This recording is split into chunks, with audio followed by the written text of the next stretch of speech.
Hello. ഇന്ന് ഞാൻ വന്നേക്കുന്നത് നമ്മൾ സാധാ എപ്പോഴും മൂന്നായിട്ട് പിന്നുമല്ലോ, അതിനെപ്പറ്റി പുതിയൊരു ടെക്നിക്ക് കാണിച്ചു തരാനാണ്.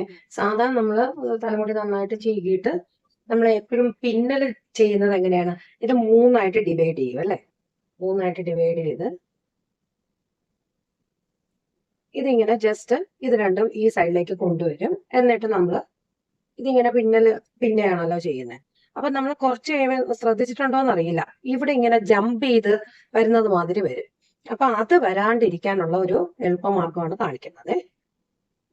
അതേ സെയിം പ്രോസസ്സ് തന്നെ. ഇപ്പൊ നമ്മൾ ഇതിനെ മൂന്നായിട്ട് തന്നെയാണ് ഡിവൈഡ് ചെയ്യാൻ പോകുന്നത്. നമ്മൾ എപ്പോഴും സാധാ പിന്നുന്ന മാതിരി മൂന്നായിട്ട് ഡിവൈഡ് ചെയ്യുന്നുണ്ട്.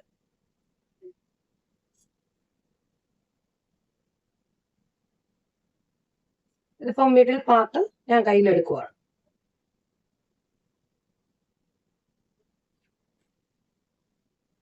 അത് നല്ലോണം ചീകിയിട്ട് ഞാനിവിടെ ഒരു കുഞ്ഞ് റബ്ബർ ബാൻഡ് ഇത് ഹോൾഡ് ചെയ്യാൻ വേണ്ടിയിട്ട് എടുക്കുവാണ്. ഒരു ചെറിയ റബ്ബർ ബാൻഡ്.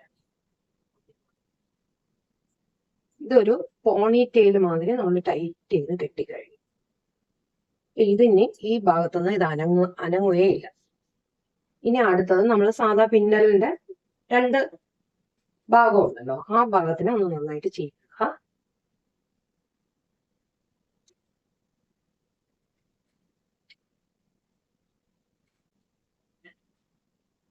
നല്ല ഈവനായിട്ട് ചെയ്യുക.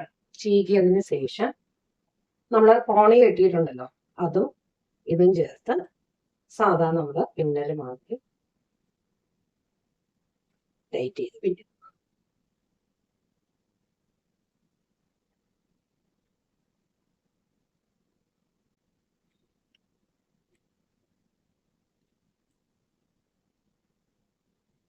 എൻഡിൽ നമ്മളത് ടൈറ്റ് ചെയ്ത് വെച്ചു. ഇത് ഇങ്ങനെ വെച്ച് കഴിഞ്ഞാൽ ഒരു ഭാഗത്തേക്ക് അത് ജമ്പ് ചെയ്ത് വരില്ല. അപ്പൊ ഈ ടെക്നിക്ക് എല്ലാവർക്കും ഇഷ്ടപ്പെട്ടു എന്ന് വിശ്വസിക്കുന്നു. കാരണം ഇത് വന്നിട്ട് ഇല്ലെങ്കിൽ നമ്മൾ ഇവിടെ ഇങ്ങനെ സ്ലൈഡ് നമ്മൾ വയ്ക്കാണ്ട് നമുക്ക് ഇത് ലൂസായി പോയിട്ടേ ഇരിക്കും. അപ്പൊ അത് കാരണം ഈ ഒരു ടെക്നിക്ക് നിങ്ങൾ എല്ലാവരും ട്രൈ ചെയ്യണം. വീണ്ടും പുതിയ പുതിയ ടെക്നിക്കുകളും ടിപ്സുമായിട്ട് ഞാൻ വരുന്നതായിരിക്കും. Until then bye.